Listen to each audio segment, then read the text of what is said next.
Hello বন্ধুরা, কেমন আছেন? আশা করছি ভালো আছেন। আজকে শুক্রবার 19 ফেব্রুয়ারি 2026। আমরা চলে যাচ্ছি বনমালীপুরের ব্রহ্মা দত্ত ধামেতে। আমরা তো গুরাব স্টেশন থেকে বারুইপাড়া স্টেশনে নামবো। তারপর সেখান থেকে অটো বা টোটো করে সেই মন্দিরটাতে যাব। যদি আপনারা এখানে যেতে চান তাহলে বলে রাখি, হাওড়া বর্ধমান লাইন ধরে বারুইপাড়া স্টেশনে নামতে হবে। আর সেখান থেকে যে কোনো টোটো বা অটো ধরে মাত্র 4 কিলোমিটার যেতে হবে। এখানে টোটো বা অটো করে আসলে 15 বা 20 টাকা ভাড়া নেয়। আর আমরা চলে এসেছি এই বার্ষিক অনুষ্ঠানে। আর এখানে অনেক লোক এসছে, আর এখানে অনেক বড় একটা মেলাও হচ্ছে। এই যে গেটটা খুব সুন্দরভাবে সাজিয়েছে, অনেক লোকই তো দেখছি এখানে যাচ্ছে। এবার আমরা ভেতরে ঢুকে পড়লাম মন্দিরের। এখানে দেখছি অনেক লোক চলে এসছে আর নন্দী মহারাজকে প্রণাম করছে। এবার বলে দিই, এই মন্দিরে প্রত্যেক দিনই নিত্য পূজা হয়, আর বৃহস্পতিবার ভোগ প্রসাদ পাওয়া যায়।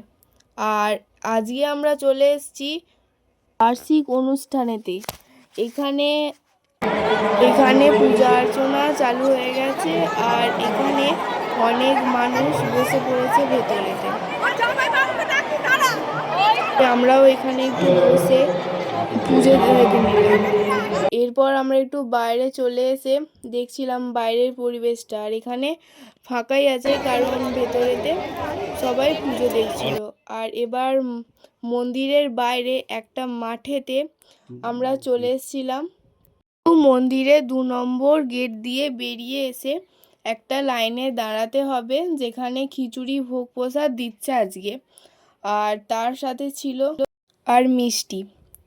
খাওয়া দাওয়ার পর আমরা এখানে এসে হাতটা ধুতে এলাম। এখানে হাত ধোয়ার জায়গা আছে, আর এখানে শৌচালয়ও আছে।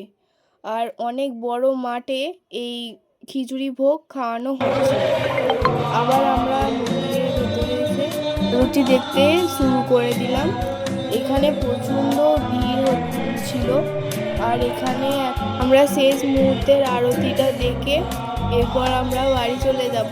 বাড়ি চলে যাওয়ার আগে দেখলাম রোদটা অনেকটাই কমে গিয়েছে, তাই ভাবলাম একটু মন্দিরটা আবারও আশেপাশে ঘুরে দেখি, কারণ কবে আসবো তা তো আর জানি না। দিয়ে মন্দিরের বাইরে এসে জলের বোতলে জলই শেষ হয়ে গেছে। তারপর আমরা দেখলাম এখানে খুব ভালো জলের ব্যবস্থা করেছে, তাই এখান থেকে জল নিয়ে নিলাম। দিয়ে তারপর দেখছি জল খেয়ে আবার বেরিয়ে পড়লাম একটু মন্দিরটা দেখার জন্য। আর দিয়ে এখান দিয়ে সিঁড়ি দিয়ে উপরে উঠে দেখছি কত লোক সবাই এখানে ছাওয়াতে বসে আছে। এই দিক দিয়েও মন্দিরের ভেতরে ঢোকা যায়। আর এখানে এত রোদ, বেশি থাকাই যাচ্ছে না এই দিকটাতে। ওই দিকটাতে সবাই বসে আছে, কিন্তু এই দিকটাতে বসাই যাচ্ছে না, প্রচণ্ড রোদ ছিল। আর এই মন্দিরটা হুগলি জেলার মধ্যে সবচেয়ে বৃহত্তম মন্দির। ভারতবর্ষে 4টি ধাম আছে, এই 4টি ধামের মধ্যে এই মন্দিরটি একটি ধাম এই জেলায়।